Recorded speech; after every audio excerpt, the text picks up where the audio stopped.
Hello, welcome back, or welcome here. We are moving right along with another section of Three Little Words, a memoir by Ashley Rhodes Porter. I think we're in the middle of chapter 5, if I'm not mistaken. Double check here. Yep, middle of chapter 5. So we're just gonna kind of go through and get through as much as we can today. And if you're liking this one, make sure you hit the like, subscribe, leave me a comment of other books that you're reading at the time. Also, I love to hear what other people are reading. That's really fun for me too.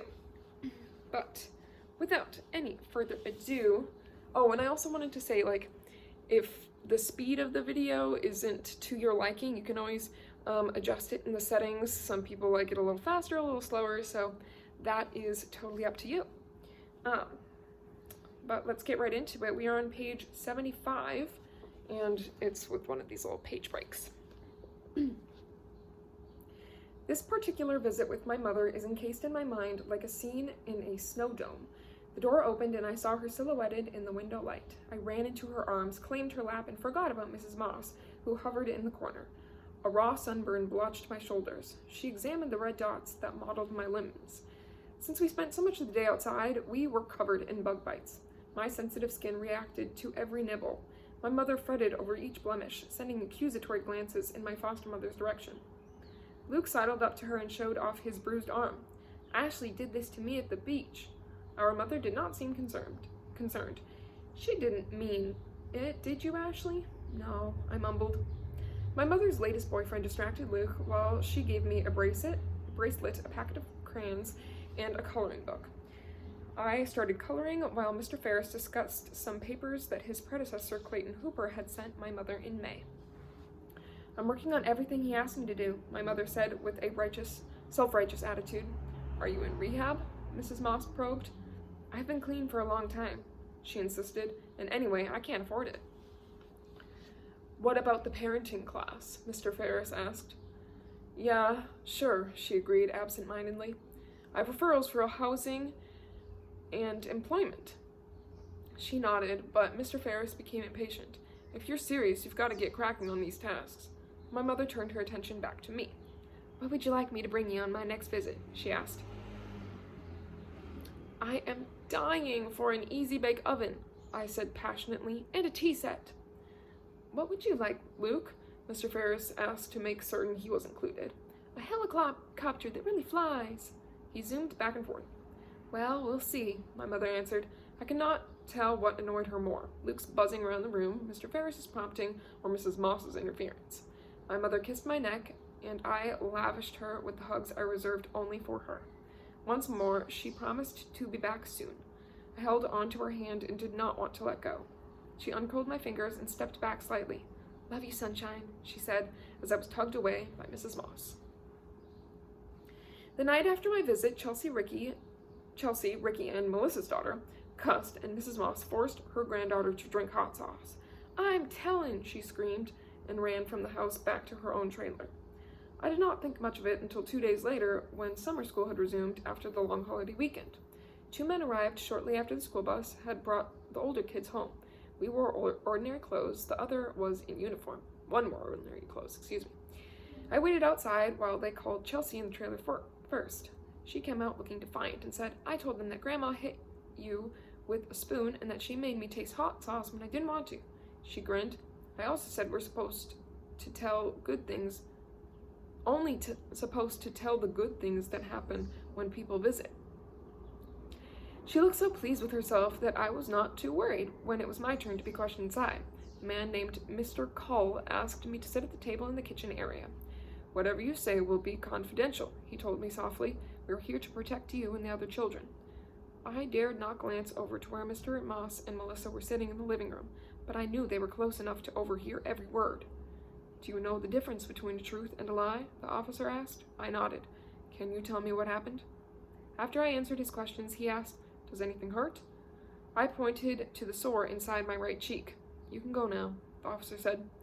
Mrs. Moss waved for me to sit by her. She brought me some iced Kool-Aid and pretended to be worried about my wound. You should have shown me that. Next, Mr. Cole talked to Heather. She admitted being disciplined by standing in the corner, squatting, and running laps.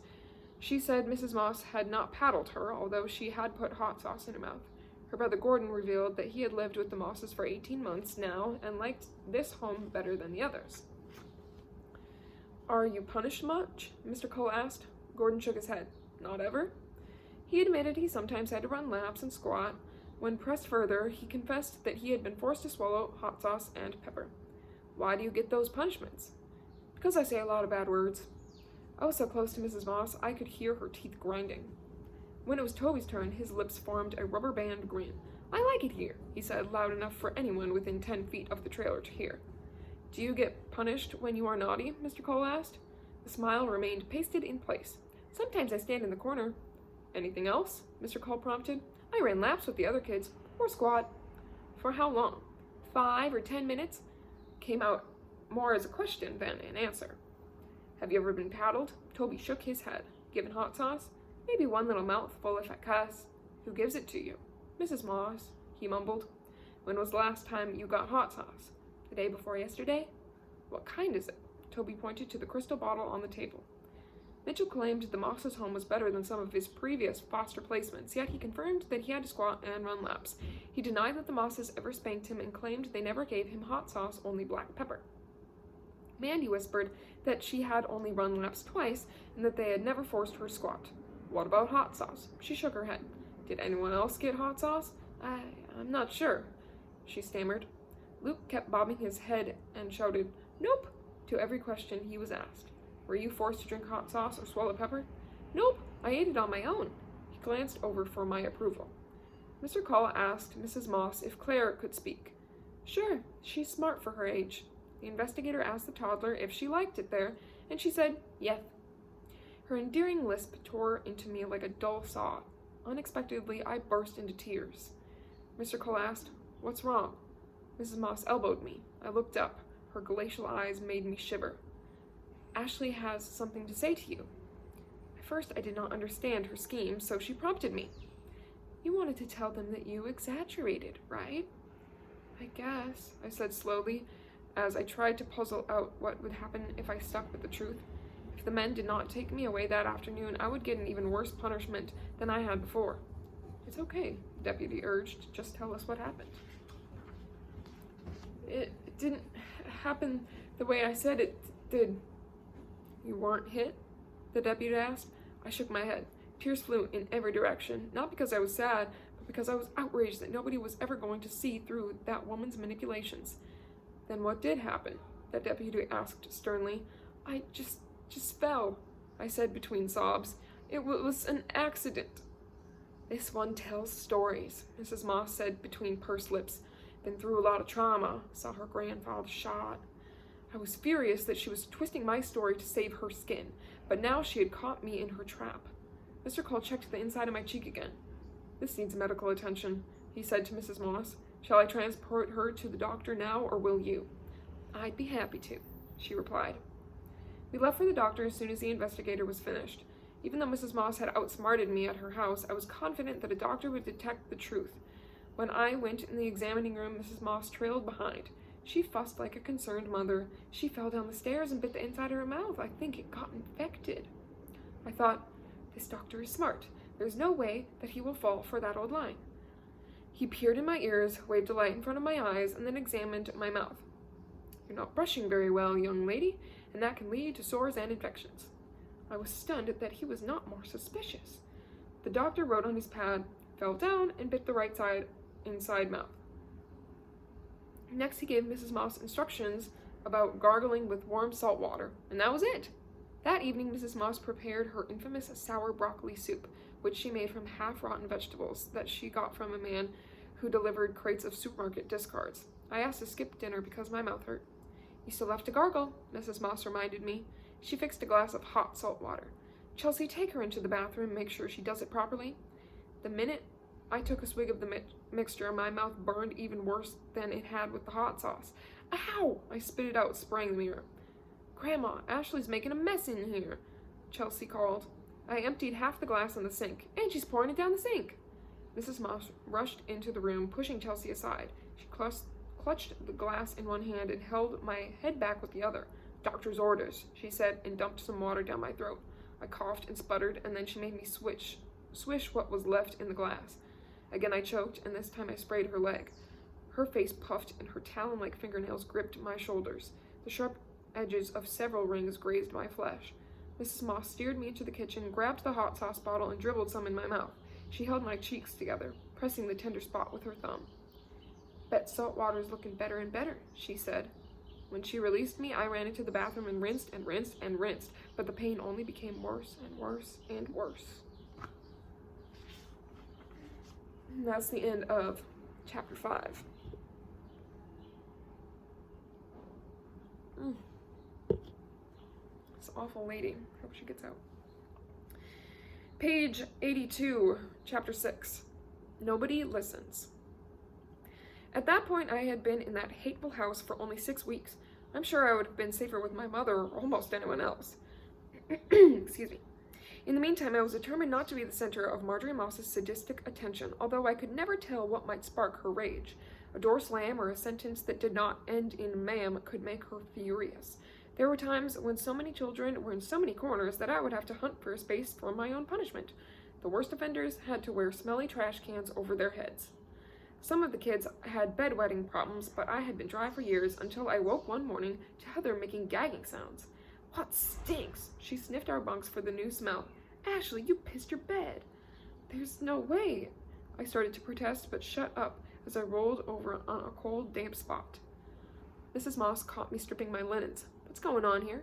"Ashley peed her bed," Mandy volunteered.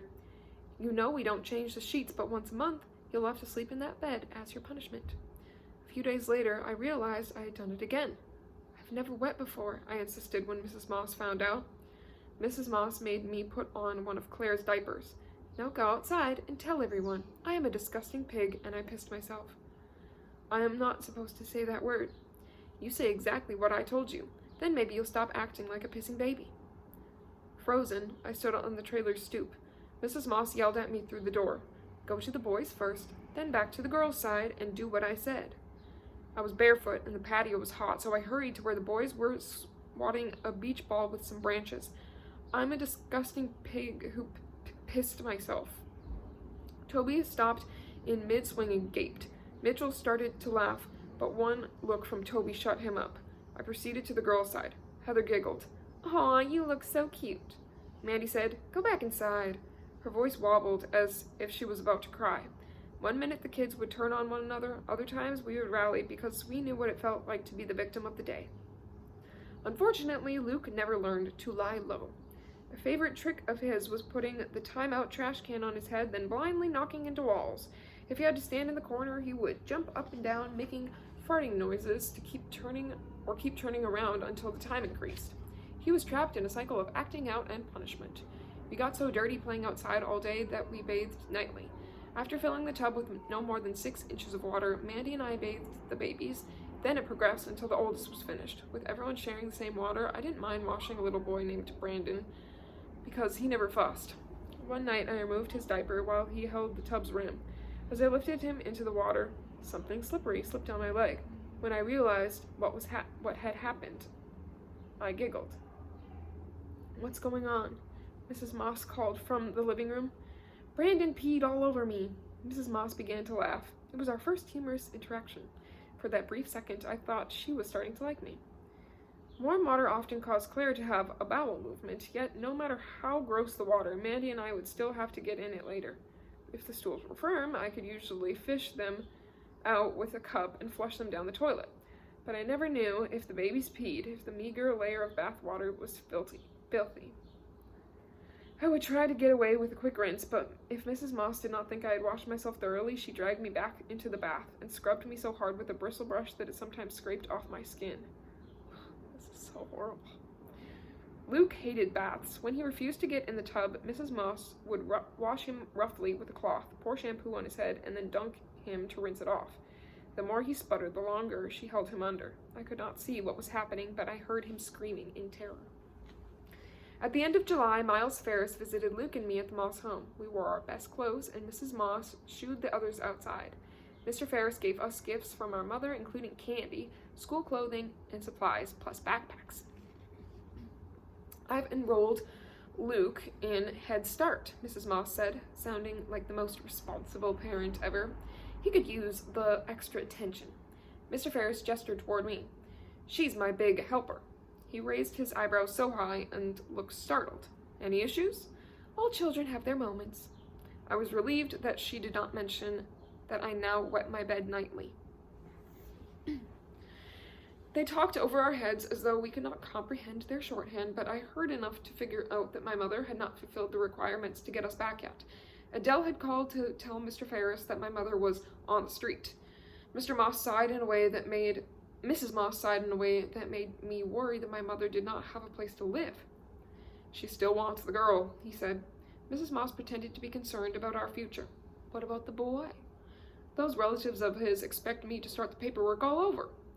They're full of demands, aren't they? Mrs. Moss shook her head as though she sympathized with all the troubles he went through that nobody appreciated. But I was hung up on the idea that our relatives still wanted us. I thought of Adele wistfully. She had loved me almost as much as my mother had. I would jump at the chance to live with her so I could leave this hellhole. Mr. Ferris groaned. I have to follow up on the request, although I always believed this one is going to termination.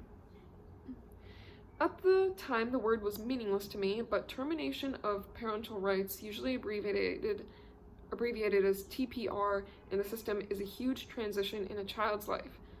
Of course, I did not know what that entailed, only that the hushed voices and sideways glances meant that this was a big deal, and I had a stomach-churning sensation that termination was not something I would like. Finally, the broiling, terrifying summer was coming to an end. School was my safe haven, and I was eager to start second grade. Any teacher, even a strict one, would be a welcome change from Mrs. Moss. I volunteered to pick the clothes for the first day of school so I could wear one of the outfits my mother had sent. Real breakfast, Toby reminded everyone. Foster kids, along with others who qualified, received 2 meals a day at school. I loved the breakfast with pancakes, scrambled eggs, little bottles of juice, and sausage links. When they served grilled cheese or chicken sandwiches for lunch, I would cadge extras from the children who hardly ever cleaned their plates. Knowing that we ate at school, Mrs. Moss scrimped even more at home, only serving thin sandwiches for supper. The second grade classrooms were set up pod style with a central space where our class built a teepee. If you finished your work, you could go inside to read or draw. I spent a good portion of my day there reading. When we studied the seasons, Mrs. Brush assigned us an essay describing a winter holiday with our family and said the best one would be printed in the school newsletter. At lunch, I asked some friends what they were going to write about. One chose getting a Christmas tree with his dad. Another had decided on baking holiday treats with her mom. Several were going to focus on vacations with relatives who lived up north. When I returned to the classroom, tears pricked my eyes as I stared down at my blank paper. Mrs. Brush waved for me to come to her desk. Did something happen at lunch? The teacher probed. I shook my head. Do you need to see the nurse? I hung my head but did not answer. Then, what's the matter, dear? She asked softly. I don't want to do the winter story. That doesn't sound like my eager beaver. Mrs. Brush called me that when I handed in my assignments first or wildly waved my hand to answer a question. And why is that? I can't think of anything I've done with my family. I stuttered to cover the sob that rose in my throat. Oh dear, she said, as she realized my humiliation. You don't have to put any people in your story. What do you like about winter? Snow. I once saw it, but there wasn't enough to build a snowman. Then why don't you write about an imaginary snowman? The teacher beamed. The words came quickly, and I still remembered them. My snowman is white. My snowman is out of sight. He wears his boots tight as he goes roaming about. The poem went on to describe how the sun melted him away and how he was hiding in an ice chest until the next winter, when it would be safe for him to come back out and play with me again. I drew pictures around the poem and won the contest. Mrs. Brush sent me into the teepee to recopy the poem neatly for the printer. I memorized the whole poem because I figured that nobody would keep it safely for me, and of course, nobody did. My mother was supposed to see us every month, yet 4 long months passed without any word. Finally, at the end of October, she returned. Mrs. Moss had us wear outfits my mother had sent. Her cleverness about details amazed me. At the visitation office, she again sat in the room, listening to every word. "How's my sunshine?" my mother asked when I ran into her arms. "I'm still getting all A's," I bragged. "I'm in Head Start," Luke chimed in. I noticed a big box and a shopping bag. "Is that for me?" My mother handed over the Easy Bake Oven. While I busied myself opening it, she gave Luke his helicopter. "It's remote control," my mother told him, "but you have to use it outside." The Easy Bake Oven kit had everything needed to use it, including pans and powdered cake mix. My mother got water from the restroom, and we made our first cake together. Luke kept interrupting the cooking process, so Mr. Ferris helped him unpack the helicopter. The cake smelled lemony as it baked. My mother handed her parenting class completion certificate to Mr. Ferris. "There's only a few more tasks on my list before you can come home with me," she said to me. Mr. Ferris clearing his throat as a warning. "Why don't we sit over here?" He pointed to another table. I followed, gripping my mother's slacks. "You are almost in compliance." He shuffled through some files. "What about substance abuse aftercare?" My mother handed him another paper. "Very good, Mr. Grover." He looked at his watch. "I'm afraid I have another appointment." "But I drove more than 8 hours to get here." He stood as a sign that her time was almost up. "You can schedule monthly visits." "What else will it take before I can get my children back?" she moaned. "Just keep up with your case plan. You are making excellent progress." She quickly cut the tiny cake into 5 bite-sized pieces, and we each ate them. "Mama," I said as Mrs. Moss stood to take charge. "I'll be back next month, sunshine." As she hugged me, Luke used his head to butt into the embrace. "I want my mommy," Luke wailed in the elevator. A few of the other riders looked at him with sympathy. "She'll be back next month," Mrs. Moss said in her fake soothing voice. "Until then, you have that nice helicopter, right?" As soon as we returned from the visit with my mother, Luke begged to try his helicopter, since I had used my oven. Mrs. Moss allowed it. "I'll show you how," Mitchell said. Mitchell got it to fly, and on the second try, Luke was thrilled. But soon I heard Luke screaming, "You broke it! You broke my helicopter!" Mrs. Moss, her wiry hair looking like a Brillo pad, peered out of the door of the trailer. "What did you do to him?" she asked Mitchell accusingly. Mitchell smirked. He said hell. "I said helicopter," Luke insisted. "You broke it." "Did not," Mitchell replied. "Hell, hell, hell," Luke screamed. Mrs. Moss swooped down and gripped my brother's shirt. "I should have never let you play with it." "It wasn't his fault," I screamed. Mrs. Moss elbowed me aside and dragged Luke inside. Mr. Moss stood by a shed pretending nothing was happening. Through the sliding glass door, I saw Mrs. Moss cram Luke into a high chair. He flailed his arms, but she pinned them down under the tray. Tears made wavy tracks down his smudged face. "Luke's gonna get it now," Mitchell said before hightailing it to the boys' yard. I trembled as I watched Mrs. Moss press Luke's clenched cheek with her thumb and forefinger, making him look like a fish. With her other hand, she forced a bottle of hot sauce between his pursed lips. As he gasped for air, the hot sauce splattered his face and ran down his shirt. The more he spit out, the more Mrs. Moss poured in. His turn had come. It was almost as if Mrs. Moss rolled the dice to decide whom she would torment next. We kids felt relieved when she directed her cruelty at someone else, but it meant we were safe, at least for a while. This is why we snitched on one another. Better to be the one not chosen in this particular game of chance. But as much as I feared being punished, it was much worse watching Luke suffer and not being able to help him. Early one morning, I heard Lucy crying in the master bedroom. I went to get her and walked into the living room. I patted her back and began singing, "You are my sunshine," very softly. It seemed to soothe her. Mrs. Moss came up behind me and took the baby from me. "Do you know there's more to that song?" She sang the next verse in a whisper and then said, "When Toby's up, pick out your best school clothes." But there's no school today. We're having guests, so I want you to teach the girls all the verses to "You Are My Sunshine." "Must be somebody's worker," I said to Mandy. "Yep, she's baking brownies," Mandy agreed. We were not surprised when a man and a woman arrived for a visit before lunch. They were not any of our regular workers, so they must have been supervisors or licensing inspectors.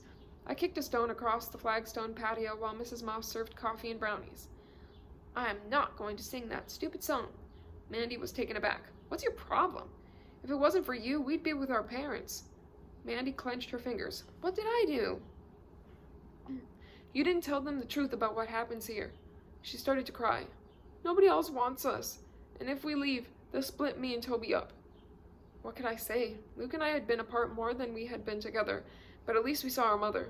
Mandy did not have anyone to visit. Mrs. Moss called us inside. We've been learning a new song. Mrs. Moss acted as if we sang together daily. She waved her arms like a conductor. You are my sunshine, we began in unison. The words stuck like a chicken bone in my throat. This was my song, our song. My knees started to wobble. I would have given anything to fall back into my mother's arms and be told that she was there now and everything would be all right. I blinked away slippery tears and forced my spine rigid, but that made me tremble even more. At the time, I believed Mrs. Moss had picked this song because she knew it meant something to me, and this was another one of her cruelties.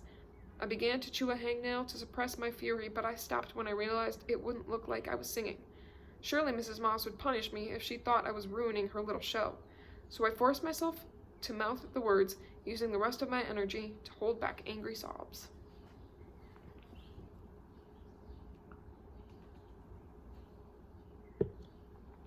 All right, we're on the bottom of page 92. There's a page break. Bundles of Christmas gifts prepared by foster parents associations began arriving in early December. Few packages had the telltale shapes of Caboodle's cosmetic cases. Someone tore open a corner to check. When Mrs. Moss saw the rip, she called the girls into the kitchen. Who did this? She gave each one of us her death ray stare. If nobody confesses, I'm going to burn everyone's presents in a big fire. Silence. Mrs. Moss began to toss the gifts into a green trash bag. I did it. The words sounded hollow inside my head. I hoped she could tell that this time I really was lying. I thought it was you. She grabbed the ripped package. You were going to get one of these, but now I'll find someone who deserves it. She looked at the pile, and this, and this. The guilty party was standing there, watching Mrs. Moss remove my gifts, and she did not make a peep. It was probably Mandy, but she was so afraid of her own shadow, she would have let everything burn.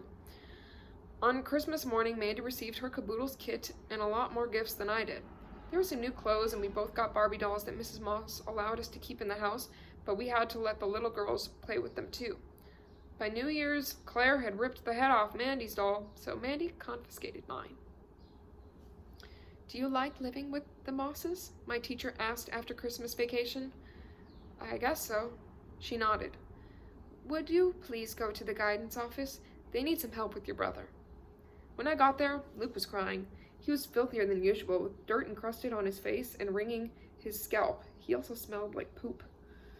The counselor said he had a little accident. Don't tell on me, Luke wailed. I won't, I promised. He said he's afraid he'll have to drink hot sauce again. The counselor said, Is that possible? I looked her straight in the eyes. Oh yes, he gets it all the time. That night, as we were getting ready for bed, Mrs. Moss was making pudding. The kitchen smelled like bananas and cream. I figured a caseworker would be coming in the morning, and I was surprised when Simon Parker, a child protection investigator, came to the door a little while later, along with a deputy sheriff. By then, Heather had moved out, but there were still 14 of us foster children there. What happened to Luke today? Mr. Parker asked Mrs. Moss. Oh, that boy forgets to go to the bathroom sometimes, she clucked as if it was no big deal. They call me from school to take him home. Where is he? She looked at the clock. It was almost 10. In bed, where else? She chuckled pleasantly. Well, he had better be in bed at this hour. She went to his room and brought him out in his jammies. His hair was still wet. We had all bathed that evening, and Mrs. Moss had inspected us carefully. Now I knew why. Mr. Parker walked Luke back to his bedroom. It's quite warm back there, he said when he returned to the kitchen, and the air circulation is poor. He glanced at the full ashtray on the table. The smoking doesn't help. Mr. Moss, who rarely said anything, spoke up. I'm fixing to put in some circulating fans. Other than the musty air and it being a bit overcrowded, I don't see any problems here, Mr. Parker said. We have a few new sibling groups here on a temporary basis. It's a shame to separate them, so we don't do what we can until they find someone else to take them as a unit. Mrs. Moss smiled. Would you like some of my fresh banana pudding? Mr. Parker and the deputy declined. Well, we do our best with what little we've got, Mrs. Moss continued. She pointed to a shelf of children's videos. You may find newer homes, but not happier ones. 2 days later, a female investigator interviewed each of us at school. At first, I told her everything was fine. We're all alone, hon, she said in a corner of the guidance office. Nothing bad will happen if you tell the truth. Do you understand? I nodded, but I still doubted her. Do you take a bath every night? Uh-huh. A crack in a wall steadied my eyes and prevented me from feeling as though I were falling. Do you help anyone else take a bath? I explained how Mandy and I bathed the younger girls and ourselves in the same water and helped with the smaller boys. Did Mrs. Moss threaten to burn your Christmas gifts? She asked. I was surprised she knew about this. I always take the blame for the other children, I replied. Anything else you'd like to tell me? I seized on this opportunity to complain about my dolls being locked in the shed, and she said that she would see what she could do. On the bus ride home, I asked Luke, what did you tell the lady who came today? I said how Mrs. Moss threw a doll at me because I couldn't keep my arms raised up during a timeout. He looked worried. Is that okay? Mitchell, who was sitting behind us, said, I told her it was because you called her a bitch. Luke spun around and made a fist at Mitchell, and I told her that I hit you until your eyes popped out and your head split open. What else did you tell the lady? I asked Mitchell. About how Mrs. Moss shoved food down Candace's mouth till she almost barfed. She looked out the window. Anyway, nothing I tell will matter because Mrs. Moss told us she has a special paper saying she can keep us in the corner as long as she wants. He shrugged. I guess I'm gonna get it when we get home. We all told stuff, I said to comfort him. I bet our workers will be there to take us away the minute we get back. No, they'll say it's my fault. Nobody wants me because of my temper. That is why we're all there. The Mosses take the ones nobody else wants. My mother wants me, I retorted. And me too, chimed Luke, even though I knew by that time that Mama wanted only me and that he was going back to Dusty. Anyway, Mitchell added, I stuck up for you. Did you tell her about the caboodles, I asked? Yeah, I said you took the blame even though you didn't do it. This time, I really did expect Mr. Ferris to be waiting for Luke and me after school with our belongings in plastic bags. Finally, my dolls and dresses would be freed from the shed where we would go to a safer home. However, just like before, nothing happened. Miles Ferris did not visit us again until the end of January. I overheard Mrs. Moss telling him, Ashley likes to go to schools and tell stories about my home and family. Mr. Ferris arched his eyebrows reprovingly.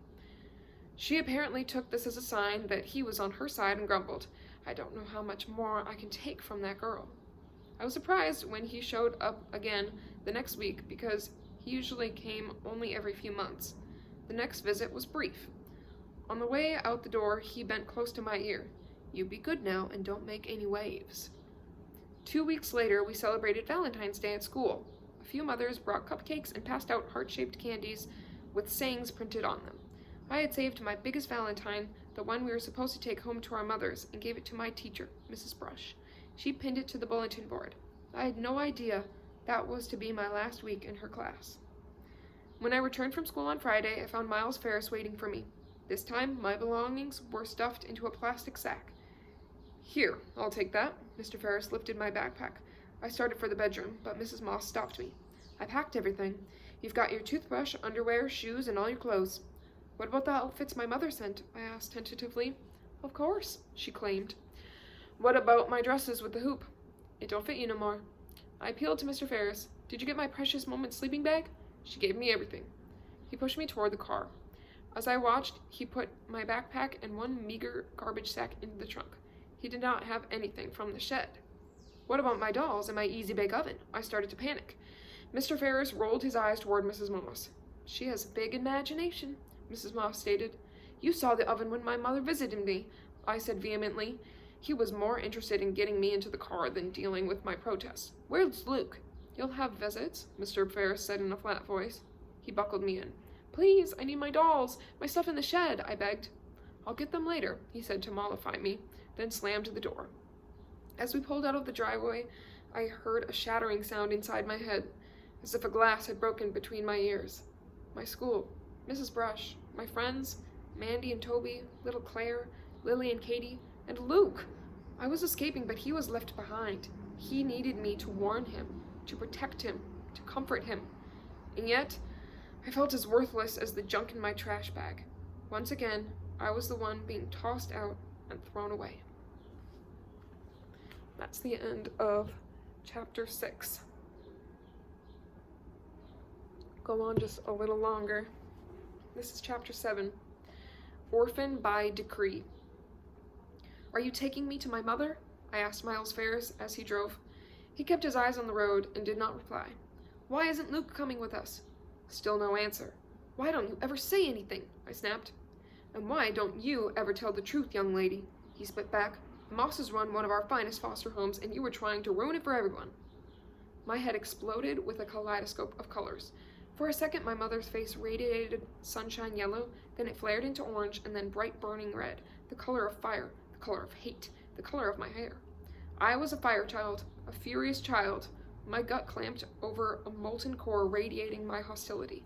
Mrs. Moss might have gotten away with it this time, but not forever. To quell my feelings of hopelessness and anger, I chewed on the side of my thumb until it was raw. Someday my mother and I would show up and demand the release of Luke and our possessions, and then that witch would be sorry. As we drove on, I slumped into my seat. Slowly, the red receded, and blurry blue surrounded me. By the time Mr. Ferris dumped me at the Lake Magdalene Children's Shelter, my mood had faded towards gray. The residential campus, which took kids who had no place else to go, had small houses clustered around dismal, sun-parched lawns. I moved into Shelter 3. A counselor unpacked my plastic bag. That's all you have? Oh no, but they didn't let me take everything, I said, because I still hoped there would be a way to get my precious possessions from the sheds. We have a clothes room where you can pick out whatever you like. Do I have to share my outfits? I asked. She gave me a funny look. That's not allowed here. I smiled for the first time that day. Then she noticed my hands. My word, girl, what's wrong with your thumb? My biting had left it looking like a raw hamburger. You wash that with soap, otherwise it will get infected, she said in a voice more maternal than angry. Dinner in the shelter was even better than lunch at school because I could have as much as I wanted.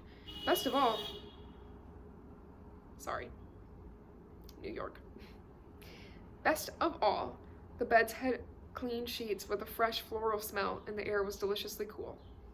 The girls in my shelter were all older. My roommate, Ella, was 14 and had a baby who lived with off-campus foster parents. Some of the most difficult kids lived in a dormitory, which also contained a padded restraining room. Fortunately, the staff hardly ever reprimanded me. When a caseworker visited, my counselor told her, "She's not a girl, she's a little lady." I remember watching Sir Mix-a-Lot's Baby Got Back video on MTV. The older girls would mimic the backup dancer's routine. "Come on, Ashley," Ella urged. "You gotta shake your booty, girl, shake it." The girls snickered when they heard me sing along with the lyrics. "You don't know what that's about," Leota, one of the toughest girls, teased. Latoya, excuse me. One of the toughest girls teased. "Do too." "Okay then, what's an anaconda?" A staff member called out, "You're all going to be late for school." "What's an anaconda?" I asked the counselor when they were gone. "A big snake. Why?" I attended the Dorothy Thomas Center, the on-campus school. Since most of the students were transient and many had behavior problems, the curriculum was designed more to keep us out of trouble than on grade level. My best friend in class was Tyler. He wore box-frame glasses and had unruly brown hair. One afternoon, he asked if I wanted to join the softball game that was about to start. Someone called out, "She's a girl!" "Maybe she could be in the outfield," Tyler yelled back.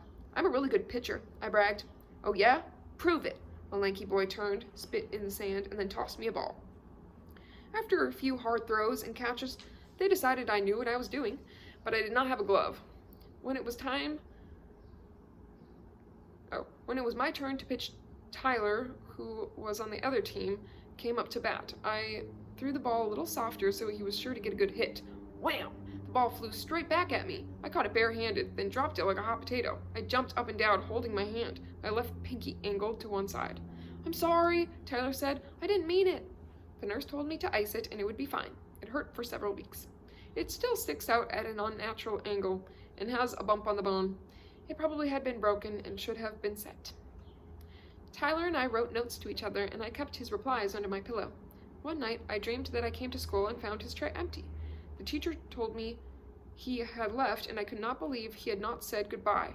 I woke in tears. That morning, he saw me heading for the cafeteria and caught up with me. "Hey, Guess what? He blurted out. I'm being released today.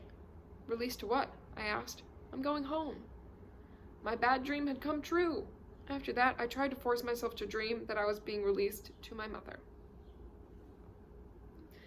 Once I was out of the clutches of Mrs. and Mr. Moss, I complained about them to anyone who would listen, and there were plenty of sympathetic ears at Lake Magdalene. Even though I do not remember instigating the investigations, the Mosses later claimed that I had called in 9 false abuse reports using the hotline number. I have no recollection of ever making a single call, although I did answer questions from teachers and guidance counselors, and they may have called. The one time I was most injured, Chelsea, not me, made the complaint. The day I was moved to the shelter, Luke went to live with Stan and Lola Merritt. Mr. Merritt was a pastor with the Seventh-day Adventist Church, and his wife was a nurse. Luke was distraught and kept asking for me, but luckily, Lake Mag was less than 2 miles from where they lived, and the staff allowed me to visit him at the Merritt's home. On one of the first trips, Mrs. Merritt asked me how I liked the shelter. It's okay, I said. Better than the last foster home? She asked. Anything is better than that dump. Why is that? She queried in her ladylike voice. Because of what they did to us. What do you mean? She probed. I ran down the list, from the hot sauce to the squattings to the beatings.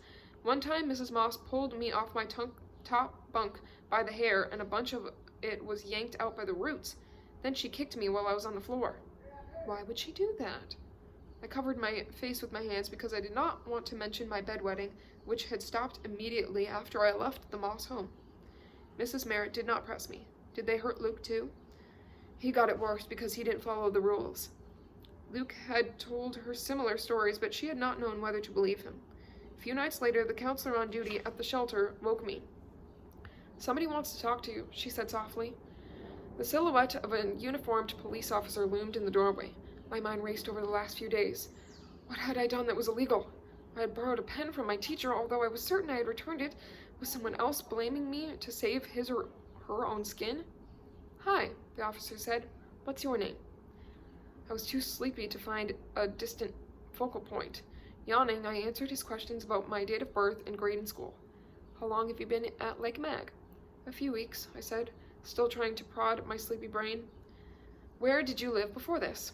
With Marjorie and Charles Moss. Is that a foster home? He asked. Yes. What do you think of Mr. and Mrs. Merritt? He asked. They're nice. Did you know that they're vegetarians because Seventh-day Adventists don't eat meat and they worship on Saturdays? He laughed at how chatty I had become now that I was more alert. What about the Mosses? Were they nice? I froze. For a moment, I felt as if Mrs. Moss might be listening outside the door. Then I heard one of the older girls laughing at a TV show in the distance. Mrs. Moss was nowhere around, and Luke was safe too. They were the most horrible, disgusting people, I said. They hurt my brother. They poured hot sauce down his throat and almost drowned him in the bathtub. You should ask him about it. I just came from there, he said. What about you? Did they hurt you too? I went through the list of horrors so fast that I had to catch my breath. I saw the counselor hovering in the doorway, sipping a soda. You okay? She asked. I nodded. Did they ever take you to a doctor for your injuries? The officer continued. Yes. I told him about my cheek, but the stupid doctor believed what Mrs. Moss said about me falling and didn't check further. The officer wrote down everything I said. Tell that doctor to ask better questions. Okay, the officer said. Anything else? Yes. Don't let them hurt more kids. I'll try. He closed his notebook. You go back to sleep and don't worry about a thing. You're safe here. I think we'll stop there. We're on page 105 in the middle of chapter 7. I'm so glad she got out of that place, but oh, so horrible. So we will continue on in the middle of chapter 7 next time. Hope you're doing well. Bye.